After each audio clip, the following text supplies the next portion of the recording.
honored to have the mayor here speaking today. I feel like we really leveled up in this game. So Tara's Red Deer's first mayor to actively use social media as a means of engaging and communicating with her citizens. She needs no further introduction. Please welcome Mayor Tara Veer.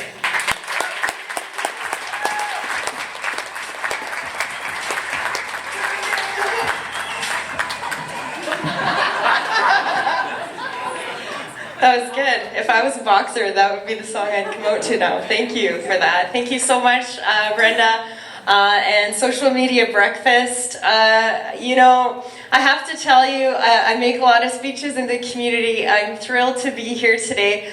And I don't often get nervous with public speaking, but being at Social Media Breakfast is a little bit like being asked to hang out with the cool kids. So thank you, Red Deer, for fulfilling that dream for me.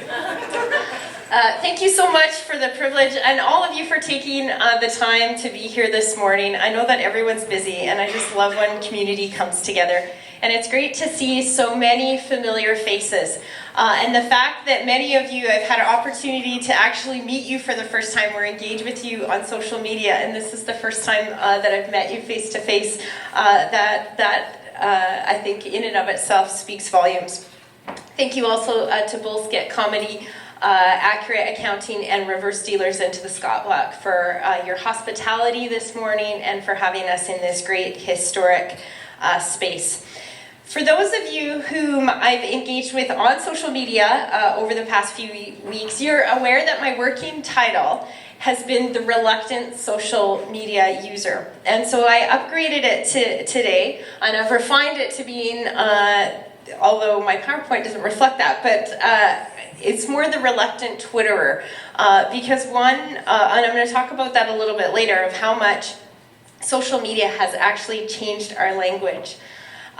Like so many of us in this room, or like people not in this room, I was initially among the highly reluctant of social media users. I was not an early adopter. I did not welcome social media with open arms at all. About 8 years ago, I was firmly planted in the school of what's Facebook and why would I even bother with that? Maybe it's just a fad. Maybe it will just go away. If everybody avoids it, it will just go away, right? I was so firmly in that school. And my first tweet, like many people's tweets, I was actually going to post it in my presentation, but it was a lot of tweets ago, and so I couldn't actually get to it. And it was something along the lines of, I don't know about this whole Twitter thing, but I'll give it a try. And here we are today. I'd also like to note that our communications staff from the City of Red Deer is here today. And really the theme of my talk is actually how social media is changing how we do government. And I think it's great to note our communications staff is here today, and they are actually periscoping for the very first time for the City of Red Deer. So shout out to you guys.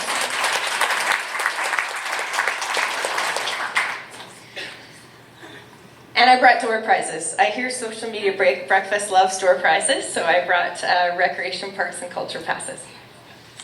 So this past weekend, a citizen approached me at a community event, and I had never met her. And the timing of the comment that she made to me was absolutely incredible, because I had been thinking ahead to my remarks this morning, and she came up to me and she said, "Oh, I know you." She said, "You're that social media mayor." And I kind of looked around for Mayor Nenshi. And, you know, which of course was a substantial shift from where I began, because I didn't necessarily identify myself as being a social media mayor, but it was interesting to see it through her eyes. And it really made me reflect how far I've come from 8 years ago, when I was just really hoping that Facebook would go away because it was going to ruin everybody's societal relationships. And, you know, engaging with our public is so critical to this council, to the 2013-2017 council, that we actually adopted community engagement as one of our strategic directions. And social media is a powerful means through which we are engaging as a council with our citizenry and as an organization now. So today I'll walk you through what has been a complete 180-degree turn for me with respect to social media. I'll discuss the opportunities, I'll discuss the challenges, and I'll just touch on my personal applications that I like to use it for, and some of the personal learnings that I've had as I've navigated through it in my past 8 years on social media, particularly with emphasis on my past 3 years as mayor, among the first generation of mayors using social media as a predominant means of engaging the citizens that we represent. And this is the first photo of the mayors of the strongest economic corridor in the world, second only to Luxembourg. And what was interesting, when we took this photo, we were all under 40 and we're the first generation of mayors using social media. And so what I'm going to do throughout my talk is I'll talk about those, and I'm actually going to lead towards one predominant principle and learning which speaks to the power of social media, which talks about, and really that one point that I'm leading to is the whole reason of why I've done the 180 from the reluctant social media user to one who uses it every day in serving in government 8 years later. So I'll talk about the opportunities first. Social media may very well be many things, but above all, it is another method, and a very powerful one at that, of connecting with our public, of connecting with people, of connecting community. I saw on one of the tweets of one of the hashtag from this morning was community together. Social media, it is accessible, it is affordable, it is timely, or at least it can be, and it is influential. Social media has effectively changed not only how local government engages with our community, it has, in many respects, it's actually changed and transformed how we do business as a local government. And it is arguably the single most powerful catalyst in compelling the modernization of government. So social media has compelled local government and government in general towards, number one, greater communication and messaging. So it gives us an opportunity to provide an awareness for municipal services and operations that otherwise wouldn't exist necessarily through more traditional means of communication. So 3 weeks upon being mayor, we were hit, sort of with extreme, we called it the extreme snow event. But really what we've been able to do is communicate with our public more on those daily operational things of people wondering, well, when are plows going to be here? Or why wasn't my garbage picked up today? And so it's given us a really powerful, instantaneous way of communicating with our public so that they know what's going on. It's also significantly enhanced our ability to protect public safety. So a great example of this was in the floods of, I believe it was 2006, 2007 in those floods. For the first time, we were able to get information out and correct information out in a very timely way. It also allows us to give information and an expanded reach of information, and to actually bring traditional communication modes to actually increase their reach. So this tweet, for example, and the reason I chose this one is that, this was an article that city mayors wrote for Alberta Home Builders. The reach of that magazine isn't necessarily for the general population, but what social media has enabled us to do is to bring more traditional media to the general population outside of the normal reach than that article otherwise would have occurred.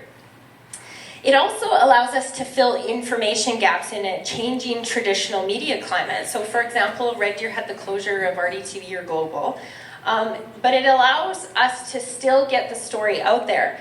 I'm a firm believer that media is a very powerful component of government because media holds government accountable. And so when we have changes in traditional media because of financial challenges or because of changes in the way traditional media is structured, social media is a powerful new tool that can still hold local government accountable. And so it allows us to tell the full story. So oftentimes when we hold a press conference, the press has their autonomy in what they're able to report, but social media also allows us to be able to speak on the full, from, for example, the city's view of the full breadth and depth of an issue. And it also gives us the opportunity to tell the non-newsworthy story. So, a lot of times in the community, people will say, well, why is there a tax increase every year, and, where are taxes at? And, this graph isn't necessarily newsworthy, it's not worth a press conference, but it is a very powerful graph about the city's financial strategy. So it allows us to get that type of information out into the community and to lay out a strategy and to sort of, I guess, tell news about something that's not otherwise newsworthy. The second point, in a way it's transformed government, is greater engagement. So a greater engaged citizenry is important for many respects, particularly for a young citizenry, because historically speaking, there's a lot of data that people generally don't engage with government till 45 plus years, when government policy matters more to them. But social media has allowed our public to engage with government in a new way. And the more we engage with the people, the whole reason of government is to serve the people. So it's powerful for us to be able to connect with people in a bigger way. This slide was Books on the Bus, and this was actually spontaneous. So we started this new program this year through FCSS. It was a Books on the Bus. It was allowing to make literacy accessible to people. But this was sort of a spontaneous work that we did with our communications department. Let's write a message. So I wrote a message in a book asking people to tweet me when they found this book. So it was sort of like the Where's Waldo of Books on the Bus. And it's been great because people will, every now and then I'll get a really random tweet of somebody saying that they found the book on the bus, and they'll take a picture with their kid and they'll send it to me. And it's just been a great way to engage people who otherwise might not be engaged. Red Deer is also one of the youngest cities in Canada. So our average age of our city is about between 34 to 36 in any given census year. So because we're one of the youngest cities in Canada, we need to modernize government so that we can actually reach all the people that we serve. And so this is a great example of engaging people. So I've never met this child. I mean, this little boy had drawn this picture in school, and then he brought it home one night, and his mom sent it to me. And so his mom sent it to me, and I just loved it, and he puts it on, I don't know if you can read it, but he says, "But I'm the mayor," because, I use that phrase so much. Because that works at City Hall, right? It does work for parking, though, I will say. but it was such a cute picture. And so anyway, his mom sent it to me, so we kind of got to connect with his mom. And then I actually invited this little boy, and so he's going to come up to the mayor's office now to present me with his picture. But had it not been for social media, I never would have known about this. And I wouldn't have had that entry point to meet this little boy. And so I'm just looking forward to him coming to the office. The third area that we've noticed a change is greater responsiveness. So social media it gives us the ability to respond to operational issues as they rise, where in the old world, we wouldn't have been able to. So this tweet, what had happened here was, it was a Saturday morning, there was 100 people waiting, there was a bit of a glitch, a scheduling glitch in terms of one of the city facilities. Normally, it would have been outside of business hours, so who would you call? You would have gotten a machine. But because a citizen tweeted me, I was able to instantly, then I I didn't even call the city manager, I sent him a text saying we have a problem, and our staff were on it right away. So it's absolutely changed our ability to be responsive when our citizens need us to be responsive. Another point is it's removed some of the formality of government. Government historically often has a formality, and it's still important, and I'll touch on that, why there's still some aspects where this is both an opportunity as well as a challenge. But this group of kids, for example, Years and years ago, if they'd come to City Hall, they would have had to, book an official meeting. They would have had to book a tour of council chambers. But these kids were around touring city landmarks, and so their teacher tweeted me. I was in a meeting at the time, so I couldn't come down to meet the kids, but because their teacher tweeted me, I was then able the next week to go to their school to learn about their project. And that was all because they just sent me a picture on social media, so I was able to actually connect with them and go to them. It also means greater accountability, and I mentioned, of course, that accountability is very important in government.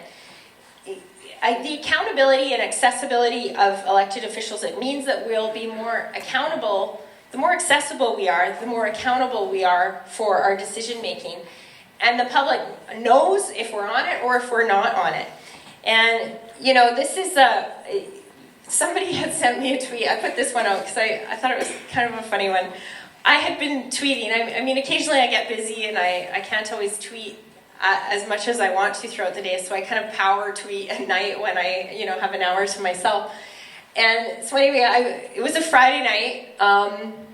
Yeah, that's how exciting my life was. So, it was a Friday night, Dateline was over, and so it was about 9 o'clock, and I thought, well, I better get caught up on some social media. And so I did. I started power tweeting, and I'm a bit of a night owl, so I don't know what the magic time is, because sometimes I lose followers if I tweet past 10 o'clock.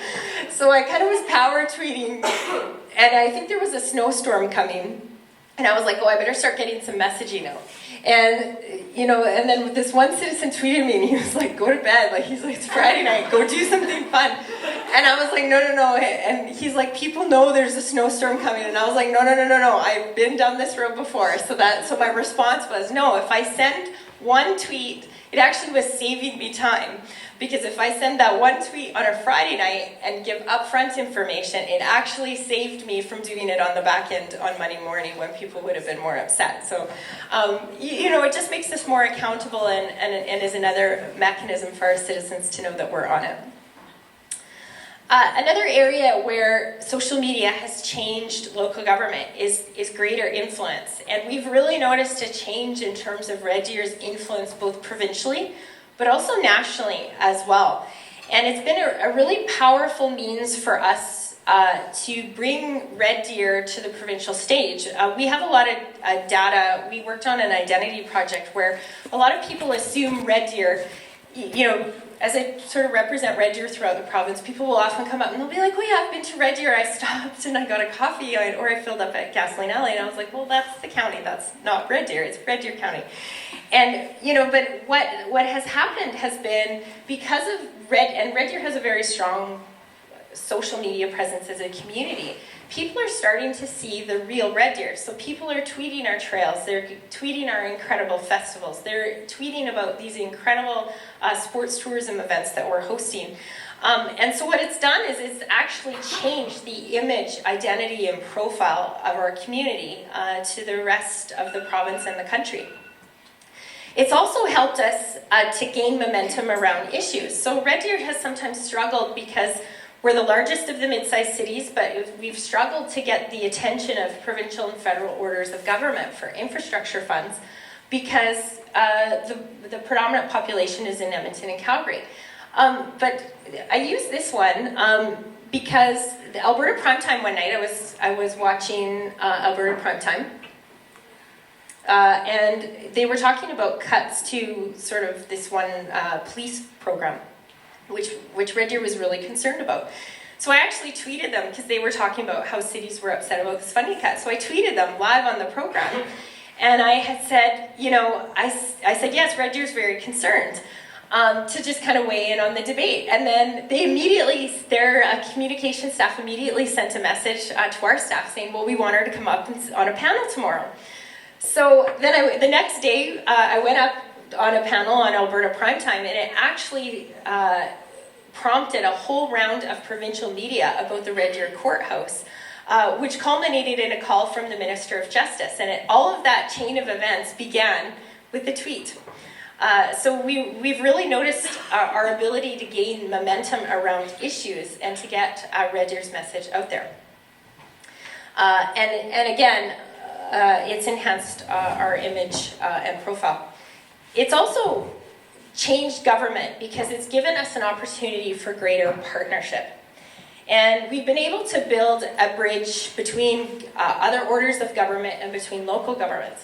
Historically, Red Deer has always had a very strong regional relationships with government, but we've been able to bring it to a new level because of social media. And so I love this as a great example because this is, of course, Mayor McIntyre from Sylvan Lake and Mayor Christie from Lacombe. And a lot of times we'll extend invitations to each other. Both of my colleagues, they're very active on social media. And a lot of times we'll extend invitations to each other. We'll talk a little bit of mayoral smack back and forth, over different types of things. And we really have a great relationship because business is conducted through relationship. And our relationship is built because, we don't always have time to meet, but Twitter and Facebook are a means of us connecting in the busyness of day to day on a regular basis. And so we've actually been able to accomplish great things because a lot of our relationship has been navigated through on social media. And then when we do meet, we have such a trusting relationship with each other that we actually are accomplishing a lot together. So it's really translating into accomplishing the possibilities together for the communities that we serve. It also provides new means for government business to be accomplished. So I put this one on here. Red Deer had a visit from a federal minister of infrastructure, and that's unheard of. Red Deer hasn't had a federal minister for many, many years, and he actually approached Red Deer saying, I want to host a town hall in Red Deer. And so he came, and it was absolutely fascinating because there was such a strong social media presence and positivity around that event. And it just was absolutely an incredible opportunity for our community and for our region to be able to host him and to be able to provide a new entry point for us to do business. And so we sort of had this back and forth on Twitter about infrastructure funding, which was kind of funny. The other one is, and in many respects, it's been a new way for us to build relationships with our colleagues and partners. Historically, Red Deer's sort of relationships that we've done business out of have been in our region. But because both mayors, Iveson and Nenshi, are very active on social media as well, we've been able to, traditionally Red Deer hasn't had a lot of business with Edmonton and Calgary, but we actually do so more now because of the corridor. But it's also being bridged through relationship. So Mayor Nenshi and I, we have kind of a funny social media relationship. So we'll kind of challenge each other to stuff. But things like this, where he's challenging me to a bet, it's just one aspect of our relationship. And again, much like our region, then when we do get together for more formal meetings, we don't sort of have to go through the small talk because we already have an established relationship.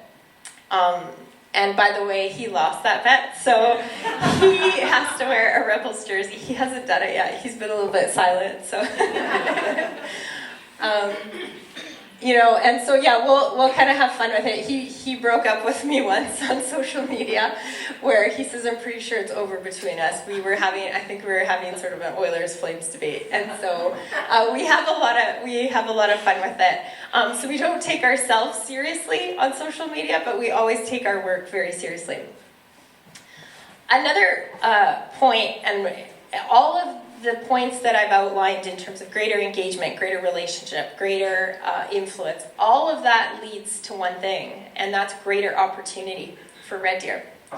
So Red Deer, of course, is the host community for the 2019 Canada Winter Games, so we're very proud of that.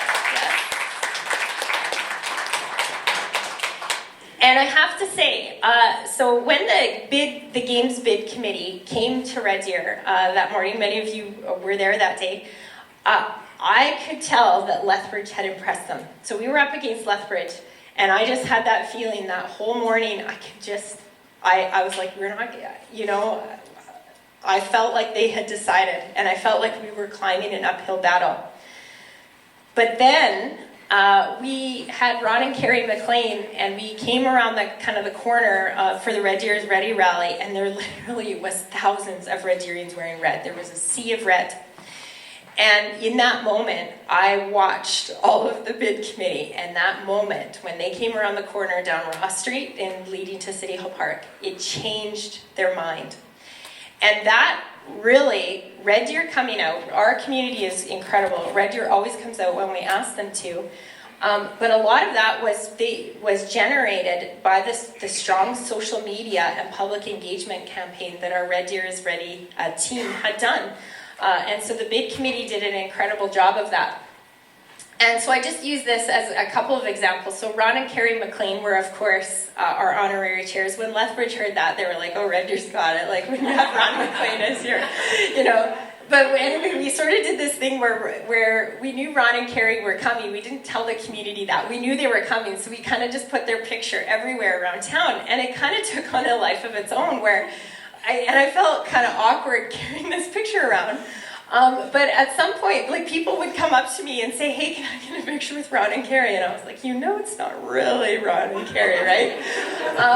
And this picture was actually taken by one of my best friends who happens to be here today, where she was on the coast. And this picture actually became one of the signature photos for Red Deer is Ready. It actually now hangs in City Hall, Deanna, and she had taken it in BC, I think.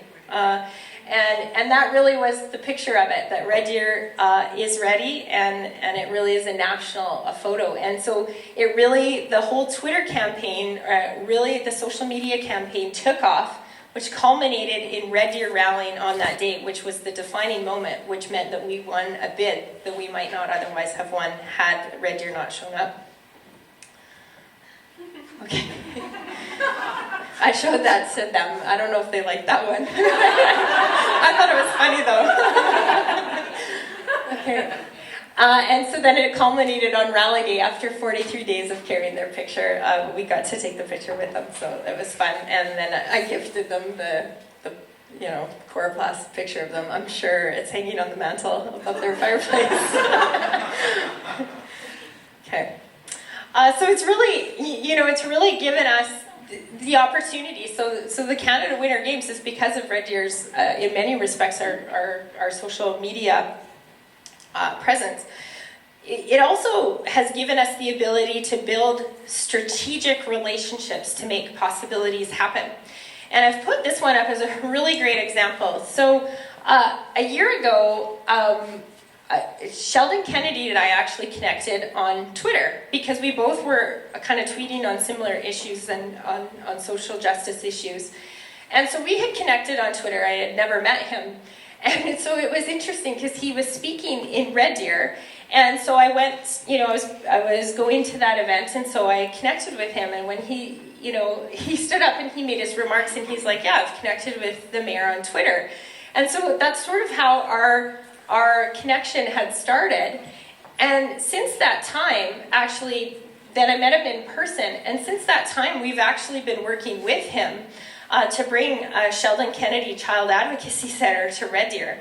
And that was all born out of a common passion for social justice issues and a connection on Twitter, which led to a face-to-face meeting, which now is actually transpiring, and there is now a local coalition working on child advocacy in Red Deer. And so it's actually affecting change that may be a challenge as well. So I'll just touch on in terms of some of the challenges that we've navigated through, because I think regardless of your sphere of influence, there's opportunities in social media and there's challenges. So one area that is proving to be a bit of a challenge for the city is in terms of social media. Its strength is that it's removed the formality of government. Its challenge is that it's removed the formality of government. So on occasion, well, it's more than on occasion, oftentimes what happens is someone will post something on social media and will be upset because the city hasn't provided with a response. And there's a lot of conversations which occur where we'll say, well, just because you put something on social media it's not an official request of the city, and we want We want to accommodate you, and we want to follow up formally on whatever your request or your concern or your issue or your need is. But posting it on your personal social media doesn't constitute a formal request of the city, and it would be next to impossible if that were the case. So that's part of the challenge, is navigating through people's right to expect a response from the city, but the expectation of how that's registered. The other area, and I don't love this picture, but I'm going to put it up anyway, because so the challenge is around the formality and official asks of the city. The other predominant challenge that the city is faced with is that it occasionally gives unwarranted credibility to what would previously have been coffee shop gossip. I mean, obviously in politics and government, people talk.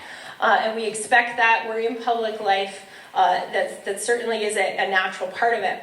But what the difference between sort of the coffee shop discussion and a social media discussion is the power of a message being in black and white. And what it's done is, in some respects, has blurred the lines between a credible or a legitimate message and a not credible or an illegitimate message. And in many occasions, it can pull focus from our core mandate and the work that we are expected, our citizens have the right for us to do. So I'm going to use a very powerful example of when this occurred, of when an untruthful message was put in the community and the impact that actually had on our organization. So this article appeared, air quote. This article appeared on a social media site that had the optic of being a news site. So it's not an official news outlet site, but it had the optic of being sort of a local news site. And so this headline appeared, and there was comments about how brutal I am, and so this appeared, and somebody had posted it. In hindsight, we've found out about it. Someone had posted it. They intended it as a joke. Well, they put it on this site, and it was a Sunday night about 8 o'clock. And usually social media is quite quiet on a Sunday night at 8 o'clock.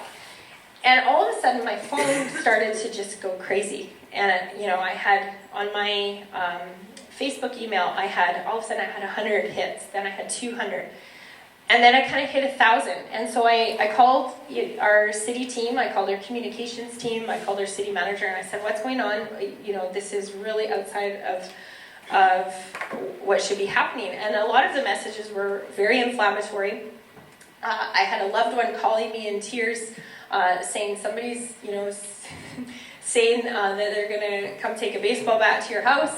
And what's going on? And and so anyway, so we kind of got to the bottom of it. We convened with communications, and so what had happened was, sort of in an inflammatory time, when people were upset about world events, someone had posted this particular article, even though it really was not in the jurisdiction of a local order of government. It was a federal order and provincial order of government predominantly. And, when I looked at it, I went, so I read the fake article, and the challenging part about it is it very much sounded like my language. And then I went, that looks very familiar to me. So then Chantel, I was able to piece it together. Someone had actually written an article that used my exact words from a media interview a year before, so it was on January 28th of 2015. And it was actually me talking about how the Canada Winter Games would transform the city and talking about what that would mean for Red Deer. And so then what the individuals did was they inserted the other clause. Every time I said 2019 Canada Winter Games, they did that. And so it's not to weigh in, on the politics one way or the other, but I just use that as an example of how a distortion of what was a valid message, of how damaging it was. Not personally, that didn't concern me. It did concern me, that I had loved ones who were upset. But what happened is because my inbox got so flooded, so over time there was about 3,000 messages, and a lot of them were really inflammatory. And so then the regular city business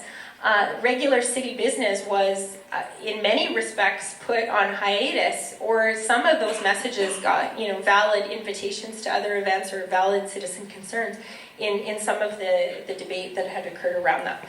So I just use that as a really powerful example of how the challenges that we're faced with, and of course when it's not a valid news site, the city's always faced with, well, we can't officially respond to an unofficial message. And so oftentimes we're forced, and it's difficult, but sometimes we're forced to be silent on things like that. But I will say the public is very good about seeing through those types of things, and often people self-monitor. The final challenge that I'll make note of is that timeliness can be a challenge. And our processes and our architecture are not currently equipped at the city and I'm sure in many organizations, to fulfill that instantaneous expectation that adheres social media messages rather. So having said this, even though we haven't necessarily adapted to the new normal, it is the new normal of government. And so we are doing what we can, and we must modernize, change, adapt, and change accordingly to respond to what is a new normal, but also to position ourselves for success in whatever's next, because there will be something next. So we have some catch-up to do, and we are doing that, but it's not even just about playing catch-up for now, it's positioning ourselves for what's next. So some of the personal applications that I use my social media account for are communication on city decisions, our directions, and our happenings. So this is an example. A citizen had tweeted me on, because I was this is on Remembrance Day at Veterans Park. I was at the ceremony at the Red Deer Arena, so I wasn't a part of this, but a citizen, I chose this one specifically. This is another powerful example of what social media does. This citizen tweeted a picture of this, which I thought was a really beautiful picture, and and it enabled me to sort of promote this service in the community as well. But what happened is a couple of weeks later, Sportsnet was in Red Deer filming for the Memorial Cup. And, they were kind of doing the interview, and they were sort of doing their routine, let's go to the Centrium and do an interview. And because of this picture, I said to the Sportsnet crew, I said, well, the Memorial Cup is the roots of the Memorial Cup in May are, of course, to celebrate veterans. And I said, we should get you on the top of the Stantec building because there would be beautiful shots of Red Deer. And I wouldn't have known that had this citizen not sent me this picture. And so Sportsnet ended up going to the top of the Stantec building, and if you look at some of their filming, it's shots of downtown Red Deer from the Stantec building, and it actually changed this photo changed their whole production approach to filming Red Deer, and they ended up starting at the Cenotaph, and that was because of a citizen photo on social media. I like to use it to promote community accomplishments. This little girl, a citizen had tweeted me saying, hey, I've never met this little girl. And a citizen tweeted me and said, hey, have you heard of this? This little girl had a FedEx plane named after her. And so, I have a soft spot for kids, so I sent her an official letter congratulating her on her accomplishment. And then her dad tweeted me a picture of her when she got the letter. And so I've never met this little girl, but we now have a connection point, and I have every confidence that now we'll see each other in public sometime, and then we'll meet each other. It also makes, the other way I like to use it with my own personal account is to make government personal. Historically in government, we know that our public sector works hard, but people will always be, well, I always see 8 people standing around on a shovel on a corner, and, that's, and so sometimes as government, it's hard for us to really be able to show the public that our staff do care, because our staff are citizens too. And so social media has enabled us to put more of a human face on City Hall. And so, these are our fire medics volunteering for charity. This is our employee of the year and his family. And he really does put his heart and soul into it. So social media has enabled us to just bring a more human face to City Hall instead of just a bureaucratic machine. And probably my main purpose on social media is I really believe that the office of the mayor belongs to the people. And the public's entrusted me with it for a season. And so what I try to do with social media is it's a journey, and I want you to experience life as the mayor with me. And so I endeavor to bring the public into the office of the mayor and to bring the office of the mayor to the public to just sort of see. So, our council really is a team, and we work together, so it's an opportunity for us to show that we actually care. I'll tweet, there's just little human interest things that happen, like like the letter from the little kid that wants us to dig a tunnel to Calgary. Like, I'll share those kinds of things on social media because it's just it's the human side of government. Some of my personal learnings that I've learned is it's really challenging to debate in 140 characters. So it's also an art form. So I will say, I have a bit of a mixed mind on it. I think debating in 140 characters is an art, and there are times where you convey the message. I think the strength of a message is, can you say it in a sentence? In some ways, I aspire to that art form. And in other ways, it's next to impossible, given the complexities of some of the issues. So for example, there's always issues out there where I will just say, can you please just give me a call or just send me an email, or can we connect over a coffee? Because for me to enter into it on social media, it's just not going to. We need face-to-face communication. And so sometimes my response is, can we meet in person? But the good news is that social media bridges that connection. Also, balancing content is really critical. Particularly in politics, this might be less so in other organizations or other spheres of influence, but in politics especially, balancing content is really critical. So I find that people want information, but if there's too much information, then people will be like, oh, she's such a robot. It's sort of the robot politician syndrome, where you're cold and you're inaccessible and you're just about pushing out information. But too much smiling with, people at events, then politicians kind of get criticized for selfie syndrome and why aren't you really working and no work productivity. And so, I don't live in either of those two extremes. I think it's important to really balance your content between, your community life, which, is our purpose, is serving the public, but also on the actual sort of meat and potatoes work that you're doing as well.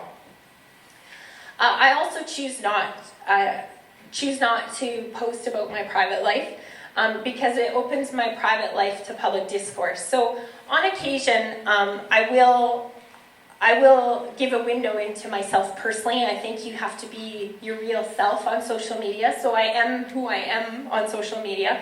But my choice is that I have chosen public life, but my loved ones have not. And so I choose not to open them to that public discourse. But, it's fine if it comes my way. On the odd occasion where I do post something more personal, I will always ask a loved one for their permission, and I keep our private life private, but it will always have a link to some sort of public connection. It will be at a community event or something like that. I also really believe, and I live by this, to always be professional. I think spelling matters, grammar matters, your word choice matters, your attitude matters, consistency matters. Yes, the truth matters, right? So I really do, if there's something, say, inflammatory, I will choose to pause before I respond. I don't react. That's a rule I live by. And I always remember, once I post it, it's public. So, I drive our staff crazy because I send letters back a couple times. And if there's even one grammatical error, I will send it back because it's my signature on it. And so that speaks to my professional integrity and credibility. And so that's just as much true in social media as it is if I was writing a letter to the editor or if I was writing an official letter on behalf of Red Deerians. Safety is a consideration as well. So I think the power of social media is live tweeting of where you're at. But sometimes, for safety reasons, we will choose to post after the event. And I think it all depends on the circumstances with that. But sometimes posting after the fact is the best route. Also, posting after the fact is I really like to be present wherever I am. So sometimes it is challenging. I don't want to be so engaged on my social media that I'm not with the people that I'm with. So, for example, a lot of times if I know that I'm heading out to an event where I'll be highly engaged in the community, I will pre-write, and we'll pre-write so that we have a lot of the messaging ready, and then we'll just modify it so that it's true to what's actually transpiring. Another principle that I live by on social media is do less if it means doing well. And I really believe that having a meaningful presence is better than having a token presence. So I am on Facebook and Twitter, and on LinkedIn, although my presence on LinkedIn is a bit lesser. But I'm not on Vine and Mashable and Instagram because I find that we need to do what we do well, and we still are navigating through challenges in terms of our responsiveness and our service level time on the accounts that we have. So before we add new, we need to do to do well at what we have. I also really believe, and this is a principle I live by in life, so I carry it through to my social media presence, is that we teach people how to treat us. And, sometimes no response is your response. And, I like to really have open discourse on Facebook in particular. I like to have open discourse. But obviously, if there's inflammatory remarks made about a people group or about a person, we don't edit or sanitize comments, but if there is something that has crossed the line in terms of being disrespectful to people, or to a specific person or people group, then we do not have to validate the illegitimate comments or destructive comments. So sometimes no response is your response. I really do endeavor to respond to everything, but on the few that I choose not to, sometimes you just choose to do that. Another sort of observation that's in many respects a bit amusing is rumors in black and white on social media are really no different than sort of the coffee shop rumors. They're still just rumors, and just because they're on social media doesn't make it true. Just because it's on social media doesn't make it true.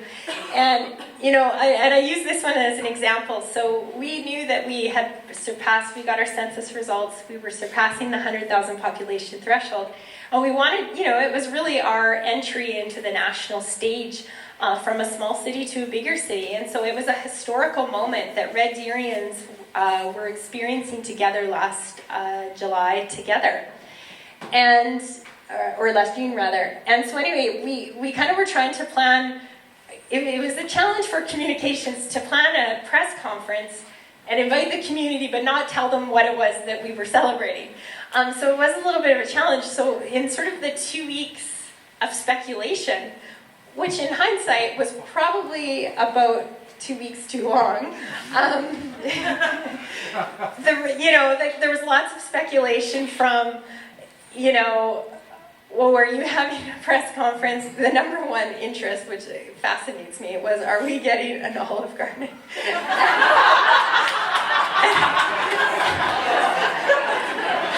And a Red Lobster, and I was like, normally you don't call a press conference when Olive Garden's come into town, but the great part about it is once you hit 100,000, Olive Garden starts to look at your community, so we probably will get an Olive Garden.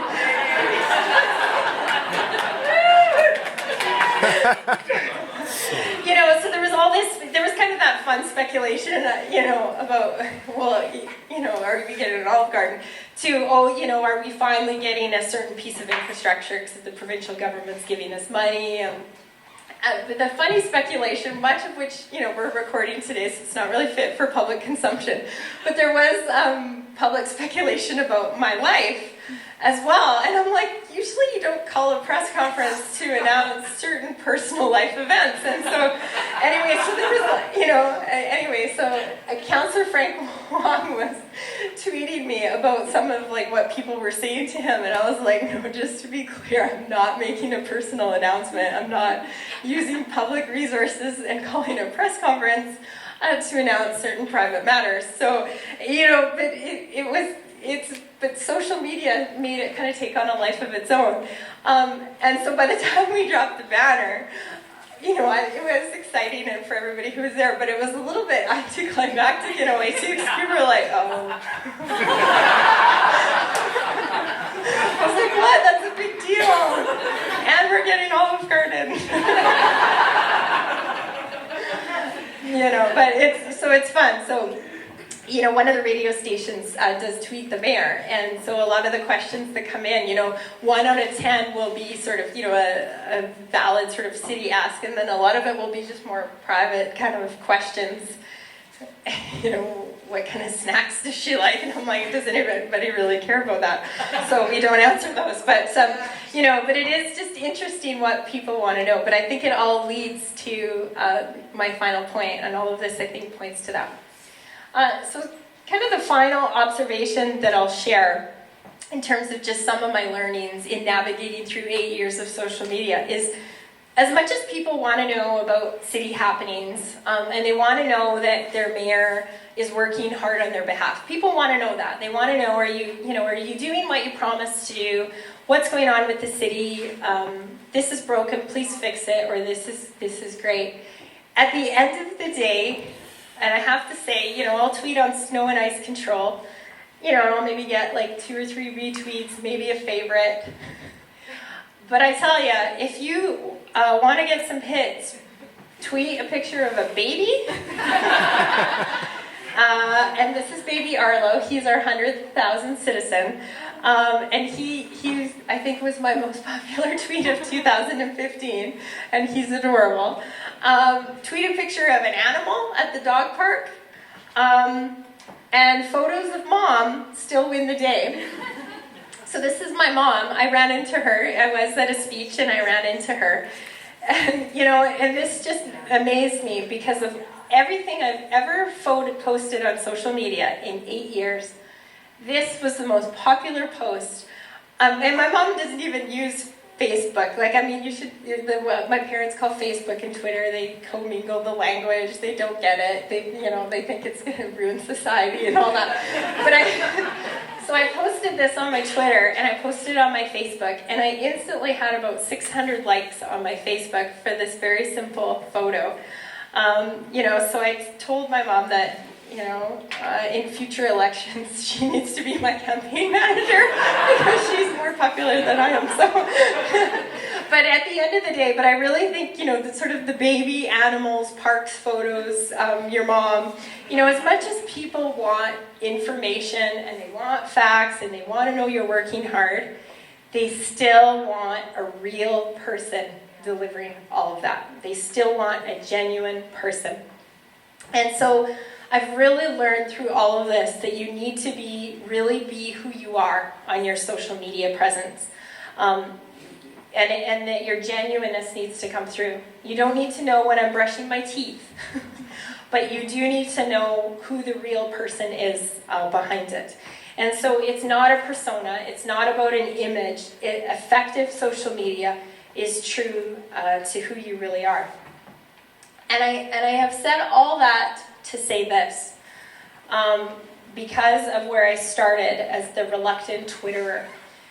The power of social media is ultimately about the power to connect people.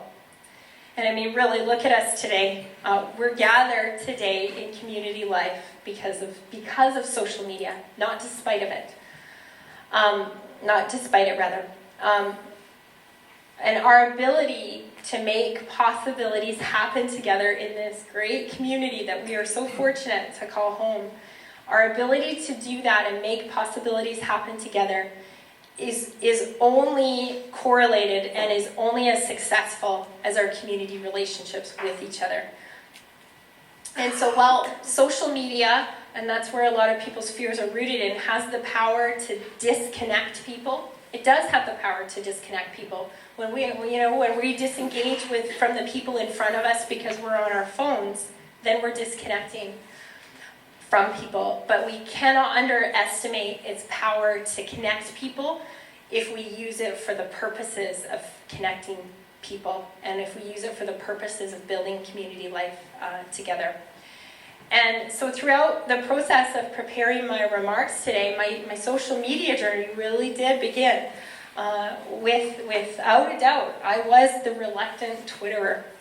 And upon reflection over the past 8 years, and thank you for this opportunity to reflect on that, I'm not just the recovered reluctant Twitterer. I am a fully engaged social media user, and my thinking on it has absolutely been transformed because social media is a catalyst and it's a powerful means to connect people so we can accomplish and experience community life together. And I am open to any questions you have. Thank you very much.